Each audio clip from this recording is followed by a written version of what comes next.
আমার কথা? হ্যাঁ হ্যাঁ শোনা যাচ্ছে। একদম ক্লিয়ার। প্রণাম কাকু, প্রণাম সবাইকে।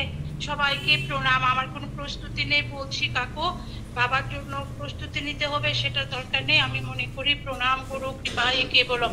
কাকু আমি একটু শুরু থেকে করছি, অনেক আগের থেকে, মানে বাবা, আমার বাবা কিভাবে বাবাকে পেয়েছেন তারপরে আমরা এটা থেকে আমি শুরু করছি। আমার বাবা তেলিয়ামুড়া ডাক্তার যোগেন্দ্রনাথ চৌধুরী কিভাবে আমার গুরুদেব বাবাকে পেয়েছেন সেটাই বলছি আজকে। সনটা হবে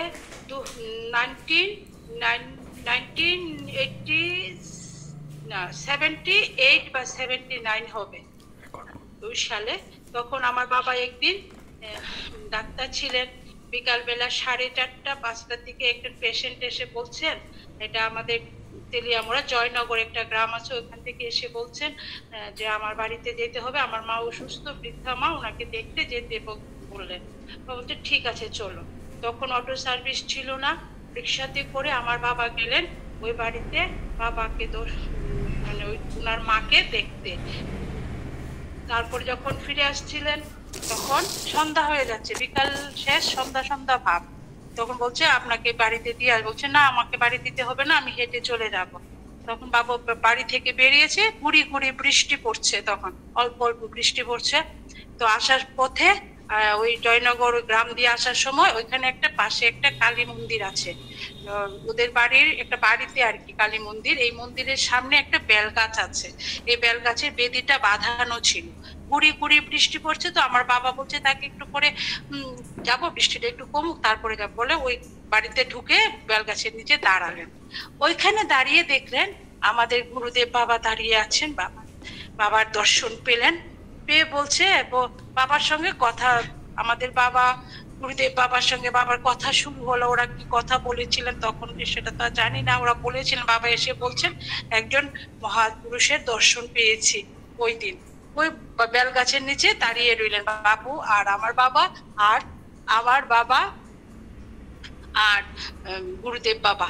তারপর জোর বৃষ্টি শুরু হলো, প্রচন্ড জোর বৃষ্টি। তখন আমার গুরুদেব বাবা বললেন, বাবা চলো, বৃষ্টি শুরু হয়েছে, আমরা ওই মন্দিরে গিয়ে বসি, মা আমাদের ডাকছেন।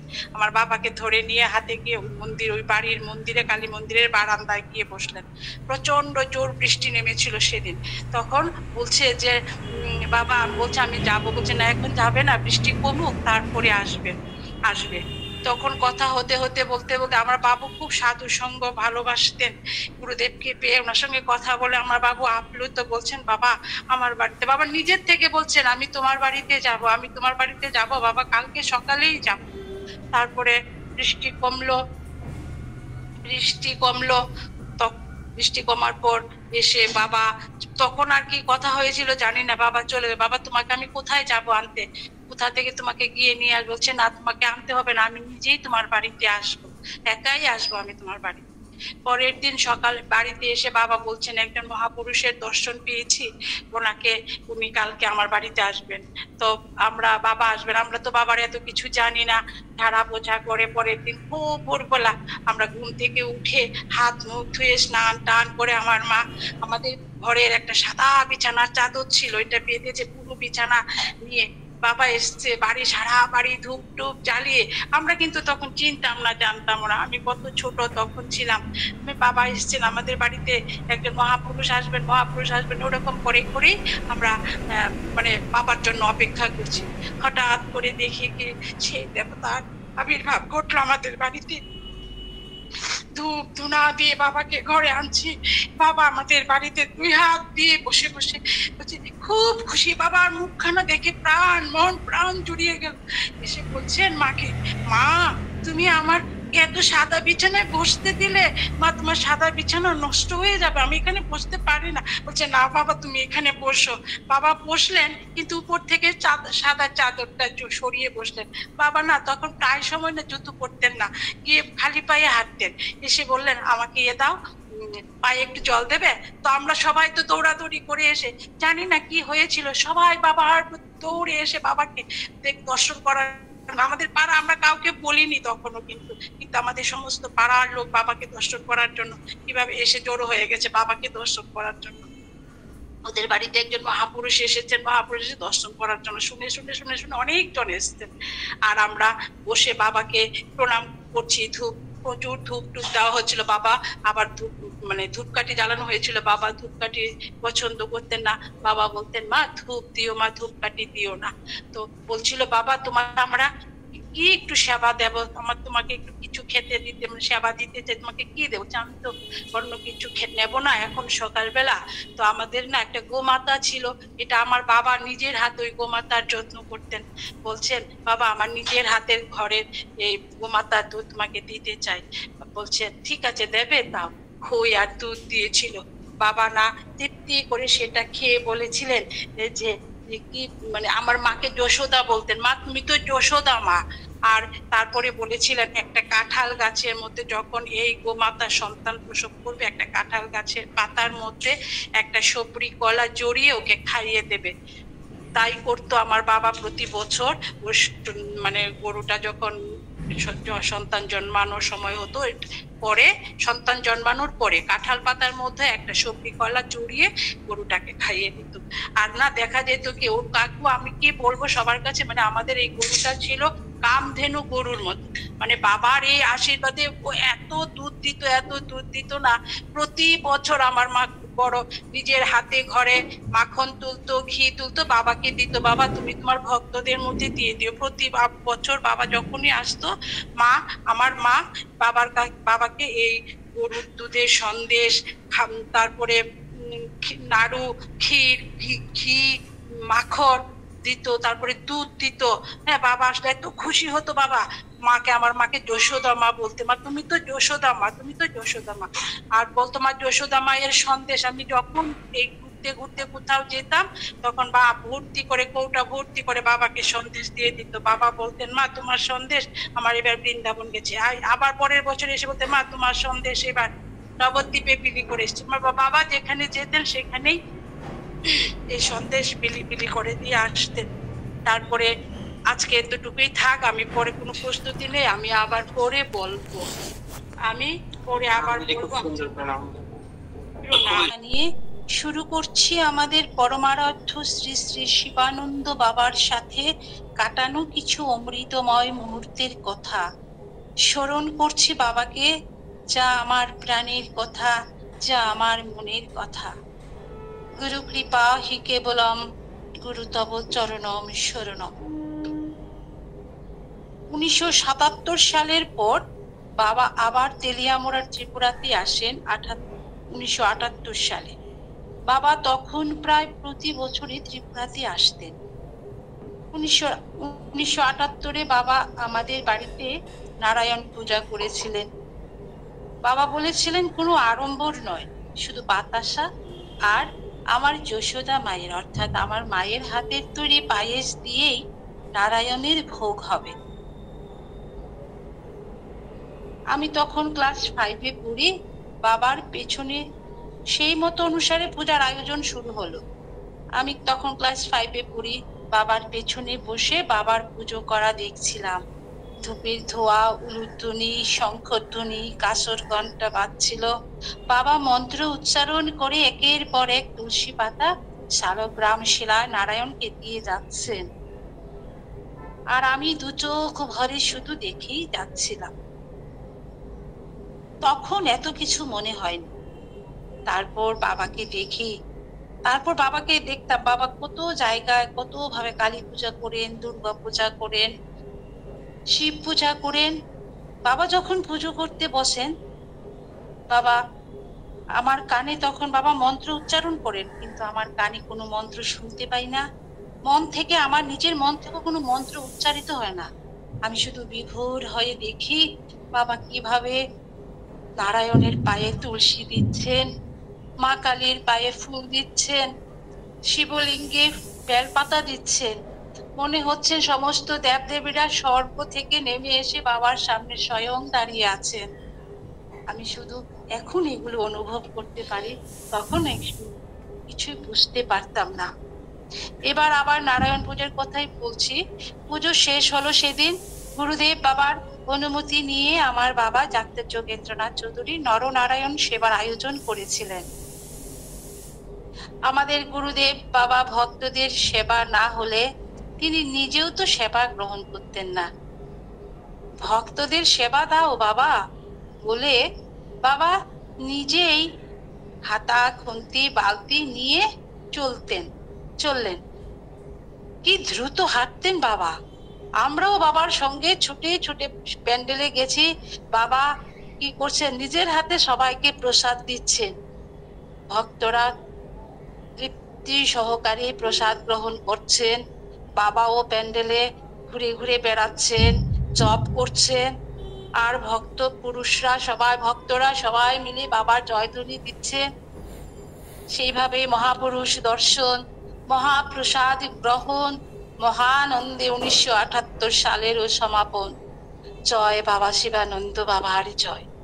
এবার আসছে 1979 সালের কথায়। ধীরে ধীরে বাবার অনেক ভক্ত হলো তেলিয়ামুড়ার। বাবা আবারও এলেন। আহা, সে কি আনন্দ, সে কি আনন্দ। আজ এক ভক্তের বাড়িতে তো তার পরের দিন আরেক ভক্তের বাড়িতে বাবা যেতেন। কি এক দুর্নিবার আকর্ষণে বাবার সঙ্গ লাভের আশায় বাবার সাথে সাথে ছুটে যেতাম আমিও, অন্য ভক্তরাও যেত। আর আমার বাবা মা এই বাবাকে গোপাল রূপে পূজা করতেন। তাকে সেবা না দিয়ে তো কোথাও যেতে পারতেন দিতে।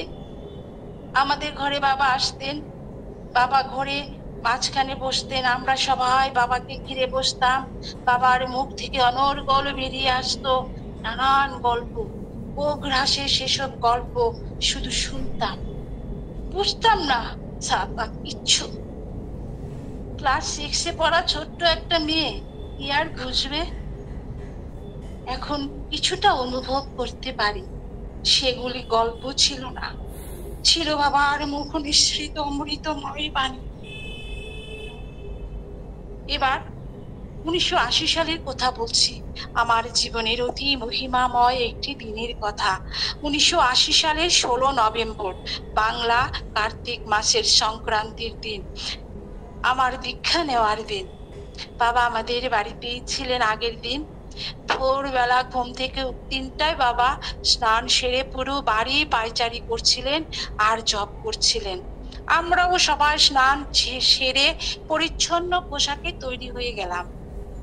বাবা বলেছিলেন, আজ খুব একটা পুণ্য তিথিতে তোমাদের দীক্ষা হচ্ছে। ঘরের দরজা বন্ধ করে দীক্ষা দিলেন বাবা। ওই ঘরে মামনিও ছিলেন আমাদের সাথে। বাবা আমাদের 6টা মন্ত্র দিলেন নিজের হাতে লেখা কাগজে। বাবা একজন একজন করে সবাইকে মন্ত্র পড়ালেন। শুদ্ধ উচ্চারণে মন্ত্র পাঠ না করলে জপের ফল পাওয়া যায় না, এই কথাটা বাবা বলেছিলেন, সেটা আমার মনে আছে। আঙুলে গুনে কিভাবে মন্ত্র জপ করতে হয় বাবা সেটাও দেখিয়ে দিয়েছিলেন। বাবা আমাকে কাছে ডেকে কাগজ হাতে নিয়ে মন্ত্র পড়তে বললেন। আমি ভয়ে ভয়ে কাঁপা কণ্ঠে শুদ্ধভাবেই মন্ত্র পাঠ করতে পেরেছিলাম। দুহাত ভরে বাবা আশীর্বাদ করেছিলেন। সেই আশীর্বাদ এর শক্তিতে আজও চলে যাচ্ছে। জপের পরে বাবা বাবাকে বলেছিলেন, উর্বর জমি আগের থেকেই তৈরি হয়ে আছে বাবা, ভালো ফল দেবে তোমার ছেলে মেয়েরা, আর তোমার তোমাদের ছেলে মেয়েদের মঙ্গল হবে। বাবা আরো বলেছিলেন, তোমাদের বাড়ি তো একটা আশ্রম, গুরু দক্ষিণার পর কিছু তো গুরুকে দিতে হয়। বাবা তো কিছু নিতে চাইতেন না। আমার বাবা গীতা এনে দিয়েছিলেন। বাবা খুশি হয়ে বাবা সেই গীতা গ্রহণ করেছিলেন। মনে পড়ে বাবার সেই কথাগুলো। তারপরের বছর 1981 সালে আমার আর দুটো নিজের একটা ছোট বোন আর একটা জেঠতুতো বোন ছিল, ওরা আমার থেকে ছোট ছিল। বাবা সে বছর ওদের মন্ত্র দীক্ষা দিলেন না, বললেন ওদেরকে পরের বছর দেব। 1981 সালে ওদের দীক্ষা দিলেন। তার পরবর্তী সময়ে আবার আমাদের খুড়তুতো বোন ভাই বোনেরা রিঙ্কু বিধি বিধান বলুন, ওরা দীক্ষা নিয়েছিল। আমার মা বলতেন, অনেক অনেক জন্মের পুণ্য ফলে তোমরা এমন সদ্গুরু পেয়েছ। সত্যি গুরুদেব শিবানন্দ বাবার সঙ্গ লাভ আমাদের জীবনের শ্রেষ্ঠ অর্জন। বহু জন্মের সুকৃতি থাকলেই এমন বৈষ্ণব মহাত্মার সঙ্গ লাভ হতে পারে। সুদীর্ঘ এই পথে চলতে চলতে এই মহামানবের দেবপুরুষের কোমল সান্নিধ্যে এসে যে পরশ মুনির ছোঁয়া আমরা পেয়েছি, তাকে মাথায় নিয়ে বাকি পথটুকু চলতে চাই। জয় গুরুদেবের জয়। গুরু হয় কান্দারি, দিতে ভবন অধিকারী। আগামীকাল আমি আমার বাবা গুরুদেবের বাবার সত্য ঐশ্বরিক গল্পগুলিকে নামমাত্র কথা একটু বলতে চাই। আজকে শেষ করছি। প্রণাম সবাইকে, প্রণাম। প্রণাম প্রণাম গৌতম দা, খারাপ This পেও না call কিন্তু। is now being recorded. গুরুদেবের চরণে শতকোটি প্রণাম, সকল ভক্তদের প্রণাম। নিঃস্বার্থ নিষ্কাম কর্মযোগ ও ভক্তি মার্গের পথ প্রদর্শক গুরুদেব শিবানন্দর বাবার ঐশ্বরিক শক্তি ব্যাখ্যা করার ক্ষমতা আমার নেই। তিনি অনাদি, তিনি অনন্ত, তিনি অসীম। গুরু কৃপা হি কেবলম, গুরু তব চরণম শরণম। এই কলিকালের এক আশ্চর্য পরম পুরুষ আমাদের This Shivananda call is now taking notes. গুরুদেবের চরণে শতকোটি প্রণাম, সকল ভক্তদের প্রণাম। নিঃস্বার্থ নিষ্কাম কর্মযোগ ও ভক্তি মার্গের পথ প্রদর্শক গুরুদেব শিবানন্দ বাবার ঐশ্বরিক শক্তি ব্যাখ্যা করার ক্ষমতা আমার নেই। তিনি অনাদি, তিনি অনন্ত, তিনি অসীম। গুরু কৃপা হি কেবলম, গুরু তব চরণম শরণম। এই কলিকালের এক আশ্চর্য পরম পুরুষ আমাদের শিবানন্দ বাবা। নিঃস্বার্থ, আর্তপীড়িত, অসহায়, দীন দরিদ্রের সেবা করাই তার জীবনের মূল মন্ত্র। তার কৃপা, তার দৃষ্টি, তার সেবা, তার যত্ন, প্রেম এবং অফুরান ভালোবাসা তৃপ্ত করেছে বহু মানুষকে। বাবার কৃপায়, বাবার আশীর্বাদে ধন্য হয়ে সুন্দর সুস্থ জীবন কাটিয়েছেন এমন একজনের কথা বলছি, যিনি আমার সম্পর্কে মাসি হন। নাম তার ভবানী। আজ থেকে প্রায় 40 বছর আগের কথা। মাসির বিয়ের 2 বছর পর উনি সন্তান সম্ভবা হলেন। কিন্তু অত্যন্ত দুঃখজনক ঘটনা, সন্তান অত্যন্ত দুঃখজনক ঘটনা, ভালোভাবে 9 মাস অতিক্রান্ত হবার পর যখন সন্তান জন্মানোর সময় হলো, তখন সেই সন্তান আর পৃথিবীর আলো দেখতে পায়নি। এভাবে পর পর 4টি সন্তান তিনি হারিয়েছিলেন। দৈবক্রমে বাবার আবার উপস্থিত হলো আমাদের তেলিয়ামুড়ার বাড়িতে। সন্তান লাভের আশায় বেকুল হয়ে মাসি এলেন আমাদের বাবার কাছে। তিনি সব কথা খুলে বললেন বাবাকে। মাসিকে দেখে বাবা বলেছিলেন, তোমার ভাগ্যে তো সন্তান সুখ আছে মা। তারপর বাবা মাসিকে সন্তান লাভের যে মন্ত্র ওং হ্রিং হ্রিং নম শক্তি রূপায় স্বগৃহে পুত্রমে গুরু গুরু স্বাহা, এই মন্ত্রটা দিয়েছিলেন। আর কোনো ওষুধ দিয়েছিলেন কিনা জানি না। মাসি নিষ্ঠা ভরে বাবার এই মন্ত্র জপ করতেন। কিছুদিন পর মাসি আবার সন্তান সম্ভবা হলেন। যখন ডেলিভারির সময় হলো, বাবারই লীলা বোধ হয়, তখন বাবাও ছিলেন ত্রিপুরাতে। আগরতলার হসপিটালে বাবা মাসিকে দেখতে গেছিলেন। যথা সময়ে নির্বিঘ্নে এক কন্যা সন্তানের জন্ম হলো। তারপরের বছর মাসির আবারও একটি কন্যা সন্তান হয়েছিল। ওরা দুজনেই এখন প্রতিষ্ঠিত, সুন্দর সুস্থ জীবন কাটাচ্ছে।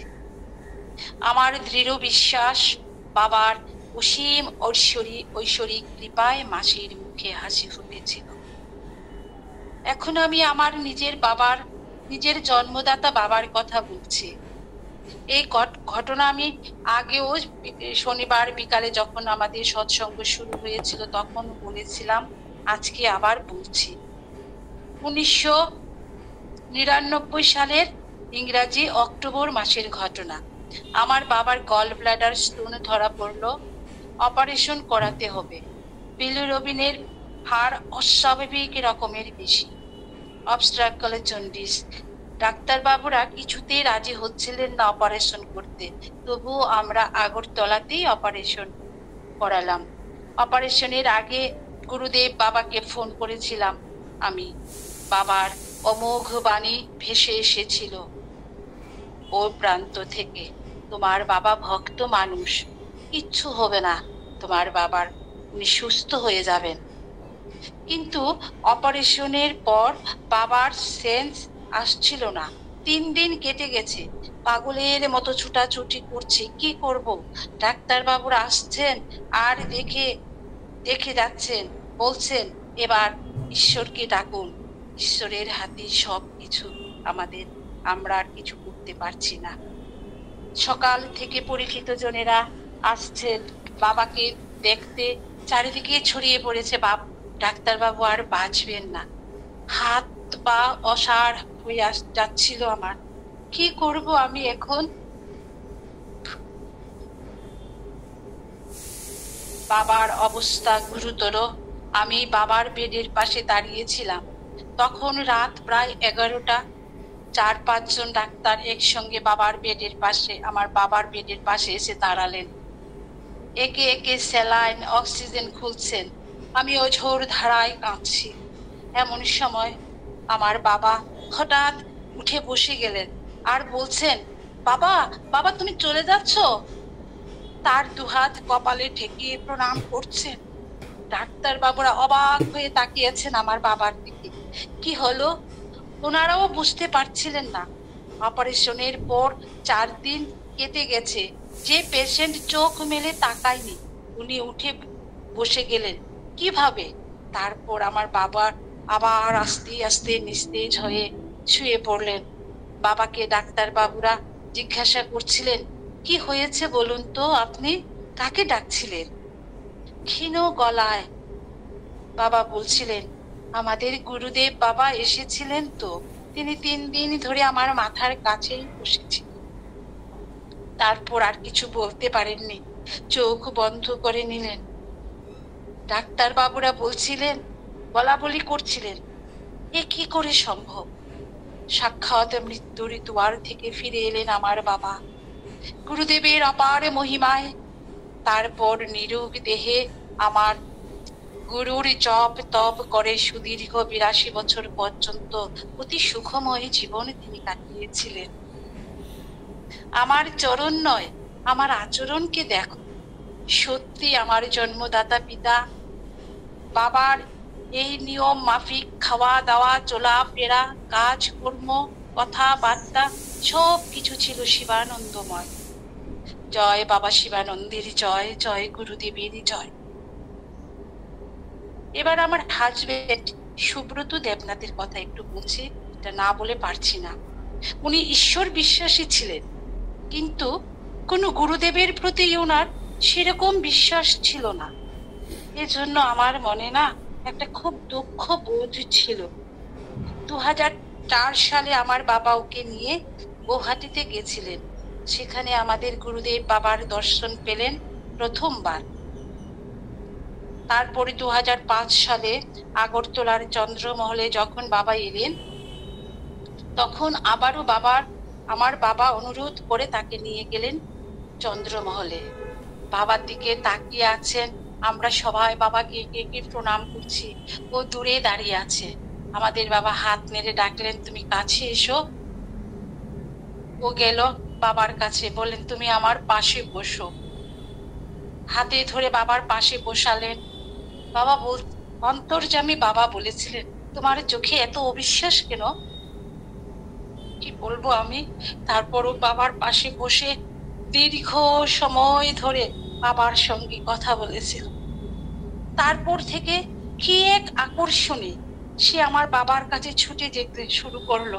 আমি জানতাম না, তার সর্বক্ষণ শুধু খোঁজ রাখতো, কোথায় বাবা আছে, কোথায় বাবা কি পূজা করছেন, কি যজ্ঞ করছেন। বাবা সঙ্গ লাভের আশায় সে বাংলাদেশ থেকে শুরু করে ব্যাঙ্গালোর আর পুরী, যেখানে যখন বাবা থাকতেন সেখানেই ছুটে যেত। আমিও গেছি মাঝে মাঝে। পরিশেষে বলতে চাই, শিবানন্দ বাবার সঙ্গ লাভ আমাদের জীবনের শ্রেষ্ঠ অর্জন।